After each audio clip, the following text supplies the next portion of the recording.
बिस्मिल्लाहिर्रहमानिर्रहीम। अस्सलाम वालेकुम गुलबान दोस्तों, मैं हूं डॉक्टर इफ्तिखार अहमद ज़रा यूनिवर्सिटी फैसलाबाद से। आज हम बात करेंगे नए फूल स्टॉक के बारे में। जैसा कि मैंने आपको अपनी पिछली वीडियो में इसकी मुख्तलिफ़ इक़साम और नर्सरी की तैयारी के बारे में बताया था, तो आज हम बात करेंगे इसकी प्रोडक्शन टेक्नोलॉजी के बारे में। बेसिकली चूँकि ये एक नया फूल है और इस पर हमने पिछले 6-7 साल से काफ़ी तजर्बात किए हैं, तो उसके नताइज जो हैं वो आज मैं आपके साथ शेयर करना चाहूँगा। सबसे पहली बात तो ये है कि इसकी नर्सरी जो है, जैसा कि मैंने आपको बताया था, उसके लिए जो उम्दा क्वालिटी बीज का हसूल है ये सबसे अहम चीज़ है। और इसके लिए जो रिकमेंडेड हमारी वैरायटीज़ हैं, जो हमारे यहाँ मौजूद तरीन करार पाई हैं, उन्हीं को यूज़ करना चाहिए ताकि हम अच्छी क्वालिटी के फूल हासिल कर सकें। उसमें मैंने आपको बताया था कि चीयर फूल है हमारे पास, उसके अलावा आयरन, कैट्स, कैनीटो, कालम, ये 4-5 ऐसी वैरायटीज़ हैं जो बतौर तराशीदा फूल बहुत उम्दा क्वालिटी फूल देती हैं। वैरायटी के हसूल के बाद बीज है, उसके हसूल के बाद इसकी नर्सरी की तैयारी हम पहले डिस्कस कर चुके हैं, इसलिए मैं अब आपको बताऊंगा कि जब आपने 3 से 4 पत्ते नर्सरी के हो जाएं तो उस वक्त आपने इसको ज़मीन में मुंतकिल करना है। ज़मीन की तैयारी के लिए सबसे पहले आप उसमें अगर तो 3-4 महीने पहले उसकी तैयारी शुरू करें तो आप उसमें जंतर या गुवारा वगैरह ग्रो करके तो उसको आप ज़मीन में रोटावेट कर सकते हैं। अगर वक्त कम हो तो उसमें आप जो है ना 1-1.5 माह कबल उसमें 2 से 3 ट्राली जो है जो गली सड़ी गोबर की खाद है आप उसको मिला सकते हैं और उसके बाद उसको आप पाशी कर दें। और आप पाशी करने के बाद उसमें 2 से 4 मरतबा गहरा हल चलाकर उसको अच्छी तरह ज़मीन को तैयार कर लें। जब आपकी ज़मीन तैयार हो जाए, इसी असना में आप जो नर्सरी है उसको किसी दरख्त के नीचे, या अगर आपके पास शेड है या अगर आपके पास ग्रीन हाउस है तो वो सबसे बेहतर है, उसमें आप अपनी नर्सरी तैयार कर सकते हैं। जो ही आपकी नर्सरी 3 से 4 पत्ते पे आए तो आपने उसमें से देखना है कि कौन से उसमें से पौधे हैं जो सिंगल फूलों वाले हैं और कौन से जो हैं डबल फूलों वाले। जो मैंने आपको वैरायटीज़ बताई हैं उसमें तकरीबन 80 से 90% जो पौधे होते हैं वो डबल फूलों वाले होते हैं। लिहाजा आपको कम से कम पहली दफ़ा जो है वो उम्दा क्वालिटी जो है इंपोर्टेड बीज है वो आपको इन जो कंपनी मैंने आपको बताई है स्काटा या पैन अमेरिकन, उस कंपनी का बीज आपको काश्त करना चाहिए। जब आपने नर्सरी भी तैयार कर ली, ज़मीन तैयार हो गई, तो उसके बाद आता है लेआउट का मरहला। इसका लेआउट कैसे करते हैं, तो इसमें बड़े आसानी से आप उसको जब लेवल कर लें तो उसके 4 से 5 फीट चौड़े जो पटड़े हैं या रेज्ड बेड जिनको बोलते हैं वो आप बना सकते हैं।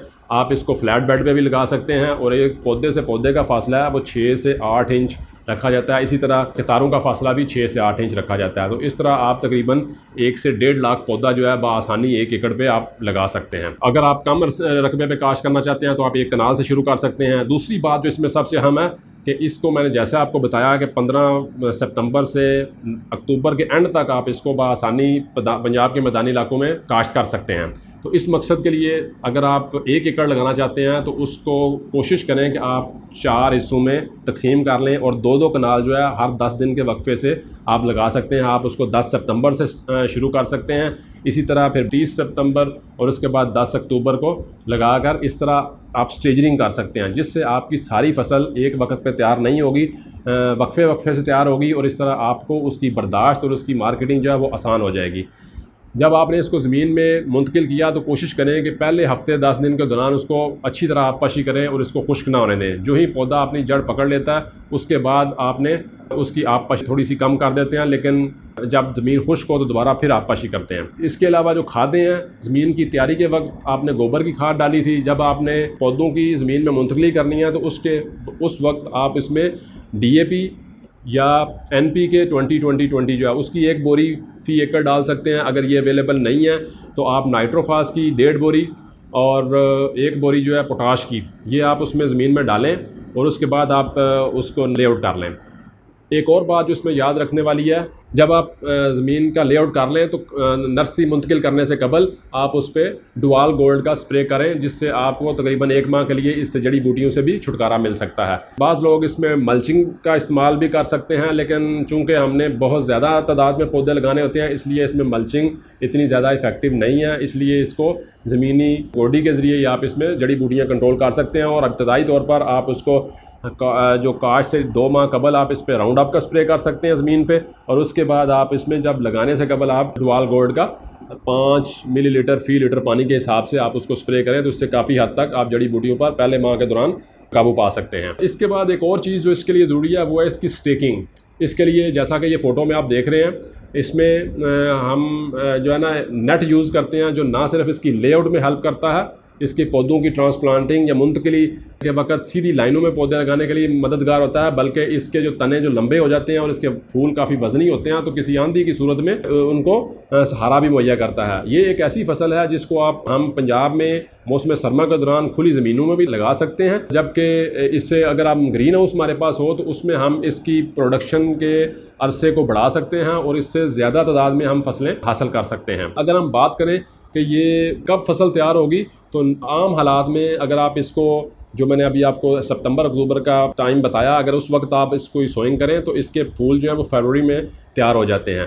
और इसका एक और फ़ायदा ये है कि जो ही आप फूल बर्दाश्त करें तो उसके बाद आपकी ज़मीन जो है अगली फसल के लिए वो तैयार हो जाती है। फूलों की बर्दाश्त कब करनी चाहिए?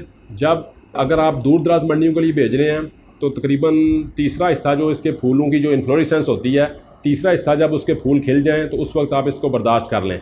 लेकिन अगर आप मकामी मंडियों के लिए कर रहे हैं तो फिर आप जब इसके 50 से 60% जो फूल हैं इसके तने पे वो खिल जाएं तो उस वक्त आप इनको बर्दाश्त करें। बर्दाश्त आप जो साफ़ कैंचियाँ उनकी मदद से भी कर सकते हैं। इसके अलावा आप नीचे से बड़े एहतियात से पौधों को पकड़कर ज़मीन से खींच कर भी उखाड़ सकते हैं, जिससे इसके तनों की लंबाई में भी थोड़ा सा इजाफा हो जाता है और आपकी जो लेबर कास्ट है वो भी कदरे कम हो जाती है। इससे तकरीबन 90 से 95% जो है हम जितने पौधे मुंतकिल करते हैं, अगर हमने ट्रे में नर्सरी तैयार की है तो तकरीबन 95% से ज़्यादा हम इससे फूल बासानी हासिल कर सकते हैं। इसके फूलों की मंडियों में काफ़ी ज़्यादा मांग है और इसके फूलों की कीमत जो है वो गुलायल के फूलों से या ग्लैड के फूलों से तकरीबन 1.5-2 गुना ज़्यादा है।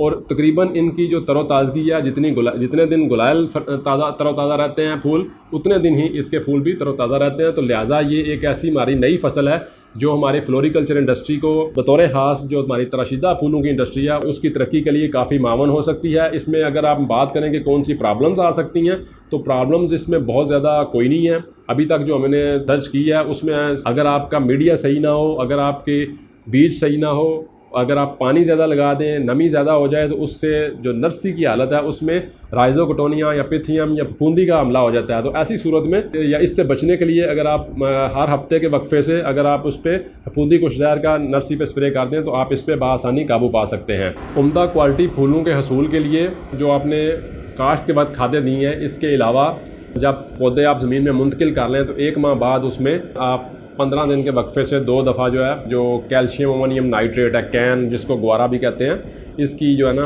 एक बोरी फ़ी एकड़ जो है ना 15 दिन के वक्फे से आप 2 दफ़ा डालें, जिससे फूल उसके तने की लंबाई भी बढ़ जाती है और फूल भी काफ़ी मजबूत हो जाता है। मज़ीद अगर आपको ज़रूरत हो तो उसमें आप जो माइक्रो न्यूट्रिएंट्स हैं उसका भी स्प्रे कर सकते हैं, जिसमें हमारे पास कुछ अमाइनो एसिड्स वगैरह जो ग्रोथ हार्मोन्स हैं उनके भी आजकल कुछ प्रोडक्ट्स हमने टेस्ट किए हैं। तो सेकामेन मैक्स है और दूसरा एज़ाबियान, उनका भी इस पर असर पड़ता है, जिससे मज़ीद जो फूलों की क्वालिटी है वो बेहतर हो जाती है। तो आप उनको भी इस्तेमाल कर सकते हैं। जब आप फूलों को बर्दाश्त कर लें तो सुबह या शाम के वक्त इसको बर्दाश्त करें, दोपहर के वक्त बर्दाश्त नहीं करने चाहिए। इसके अलावा आप उनके 10 से 12 फूलों के गुच्छे बनाएं और उनको पानी की जो साफ़ बाल्टियाँ हैं उनमें नीचे 2 इंच पानी डाल के तो उसमें आप रखें। और अगर आप ओपन फील्ड में ग्रो कर रहे हैं तो जल्द अज जल्द इन्हें सायेदार जगह या शेड या एसी वाले एयर कंडीशन कमरे में मुंतकिल कर दें, जहाँ से आप इसको पैकिंग करके आप मंडियों में भी बेच सकते हैं। आप उन्हीं बाल्टियों में भी रखे इनको मंडियों में बेच सकते हैं। इनको